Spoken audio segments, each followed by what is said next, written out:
जय हिंद दोस्तों, आप सभी का गांव तक 3.0 में बहुत बहुत स्वागत है। तो फ्रेंड, जैसा कि आप सभी यहां पर देख पा रहे होंगे, CITS counselling verify admission letter कैसे प्राप्त करना है, सभी छात्रों को प्राप्त करना है जो भी प्रोविजनल एडमिशन ले रहे हैं। कौन कौन से डॉक्यूमेंट्स आपके लग रहे हैं, सारी डिटेल बताने वाला हूं, क्योंकि बहुत सारे छात्र छात्राओं के कमेंट आ रहे हैं, अलग से कॉल्स आ रही हैं, तो आप सभी का डाउट क्लियर हो जाएगा। आप सभी को ध्यान रखना है। तो चलिए फ्रेंड्स, यहाँ पर सबसे पहले मैं आप सभी को अवगत कराऊंगा। जैसे ही आप वहाँ पर DV कराएंगे, आप सभी अपना DV कराने के बाद जिन भी कैंडिडेट का वेरीफाई हो जाएगा DV, यानी कि उनके सारे डॉक्यूमेंट सही हैं, उसके बाद उनको इस तरीके से जो है एक लेटर मिलेगा। जिस भी कॉलेज से आप करा रहे हैं उस कॉलेज का उस लेटर पर नाम होगा, वेरीफाइड लेटर पर आप सभी देख पा रहे होंगे। यहाँ पर आपका फ़ोटो मेंशन होगा, बट यहाँ पर आया नहीं है, कुछ ध्यान रखना है। कुछ कैंडिडेट का जिनका पहले से अपडेट नहीं हुआ है तो वो फ़ोटो नहीं आएगा, तो कोई प्रॉब्लम नहीं है। उसके बाद फ्रेंड्स, यहाँ पर आप सभी को नीचे की तरफ जाना है। तो यहाँ पर आपको जो है नेम ऑफ कैंडिडेट यहाँ पर मेंशन होगा आप सभी का, और यहाँ पर आपका रोल नंबर मेंशन होगा। यहाँ पर आपका ट्रेड कोटा जनरल, जिस भी ट्रेड में आपने वैकेंसी ली है, मतलब कि जिस भी कैटेगरी में जनरल कोटा के लिए या फिर SC की या OBC की या फिर जिसकी भी आपने ली है, फिर आपको जौन सा कॉलेज अलाउड किया गया है जिसमें आपको एडमिशन हुआ है, जिसका वेरीफाई हुआ है, उसका नाम होगा। यहाँ पर किस डेट में हुआ है वो डेट यहाँ पर मेंशन होगी। ये आप सभी को यहाँ पर ध्यान रखना है। उसके बाद नीचे कौन कौन से डॉक्यूमेंट्स आपके वेरीफाई हुए हैं, देखिए मैं आप सभी को पहले ही बता चुका हूँ कि सारे डॉक्यूमेंट ओरिजिनल लेकर के जाने हैं, उनका जीरोक्स भी आपको लेकर के जाना है। तो वेरीफाई होते समय आपका चेक किया जाएगा कि आपकी जो है, देखिए पर्सनल वेरिफिकेशन चेक की जाएगी। उसके बाद जो आपकी एकेडमिक क्वालिफिकेशन है वो चेक की जाएगी, जो आपने फॉर्म भरते फिलअप जो है सबमिट की है। उसके बाद टेक्निकल क्वालिफिकेशन आपको यहाँ पर वेरीफाई की जाएगी। उसके बाद आपका EWS या OBC या फिर SC कैटेगरी से हैं, ST कैटेगरी से हैं, वो आपका कम्युनिटी सर्टिफिकेट चेक किए जाएंगे।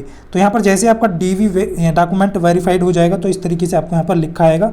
उसके बाद यहाँ पर आपको रीमार्क करके दिखाई देगा, आप सभी देख पा रहे होंगे ये कि यहाँ पर आप सभी देख पा रहे होंगे, यहाँ पर लिखा है counselling 1 all documents are physically verified and provisionally admit personal verification academic technical community EWS certificate, यानी कि सारे डॉक्यूमेंट्स इनके जो है वो वेरीफाइड हो चुके हैं। इस तरीके से आपको ध्यान देना है।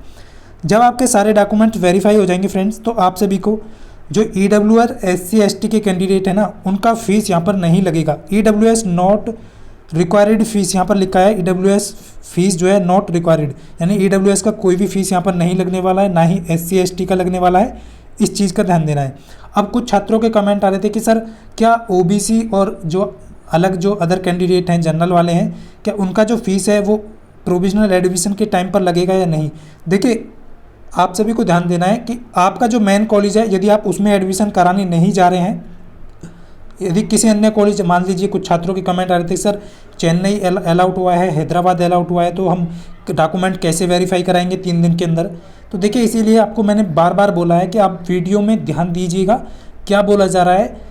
आपको पास के NSTI में नियरेस्ट, मतलब पास के किसी भी NSTI, चाहे वो वुमेन का कॉलेज हो चाहे वो बॉयज़ का कॉलेज हो, बट NSTI होना चाहिए। उसमें आप 28 तारीख तक अपने सभी डॉक्यूमेंट वेरीफाई करा लें जो आपको कॉलेज अलॉटमेंट प्राप्त हुआ है उसके अकॉर्डिंग।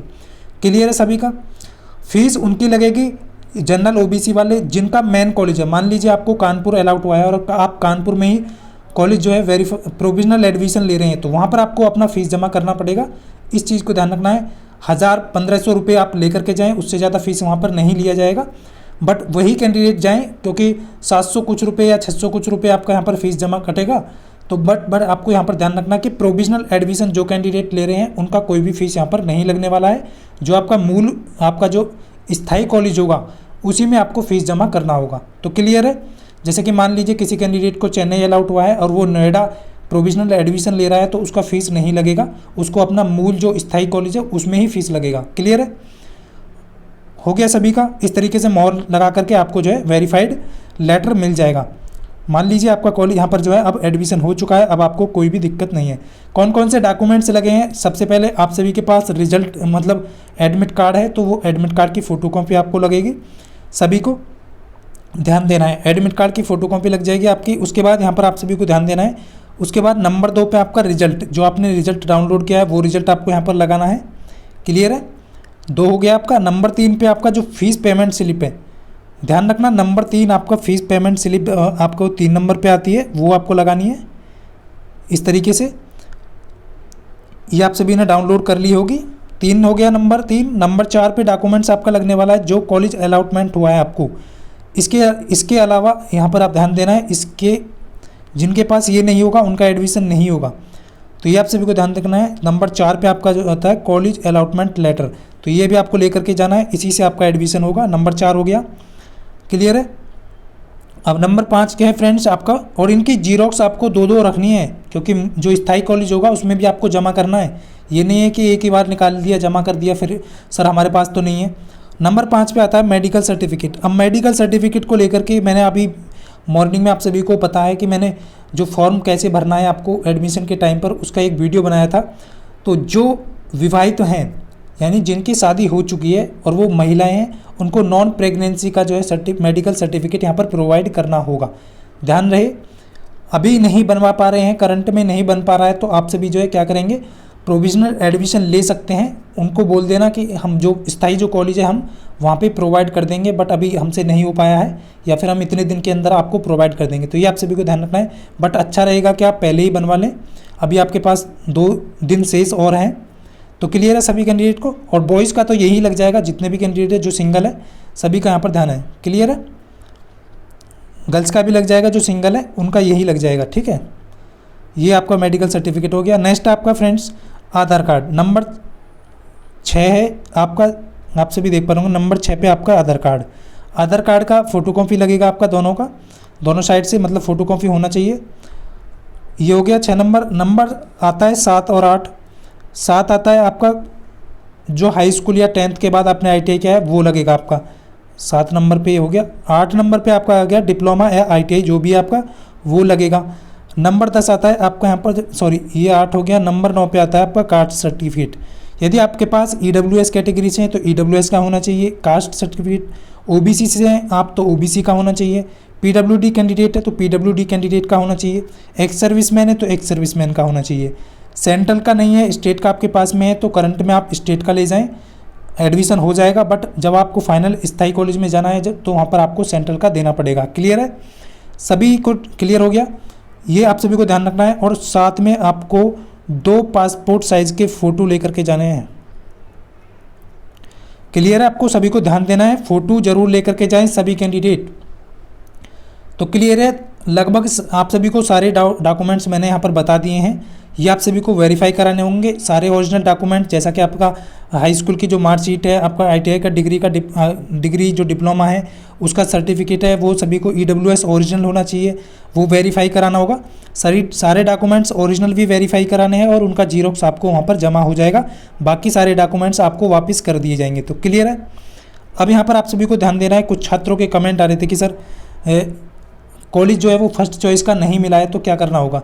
देखिए, जो कैंडिडेट ने प्रोविजनल एडमिशन ले लिया ना, तो वो जो आगे जो आपकी फ्यूचर में जो काउंसलिंग होने वाली है, सेकंड राउंड और एक आपका मॉपअप राउंड, इन दोनों में आप वो जो है पार्टिसिपेट नहीं कर सकते, यानी कि भाग नहीं ले पाएंगे। मैं आप सभी को पहले ही बता चुका हूँ, ध्यान रहे, क्लियर है ना।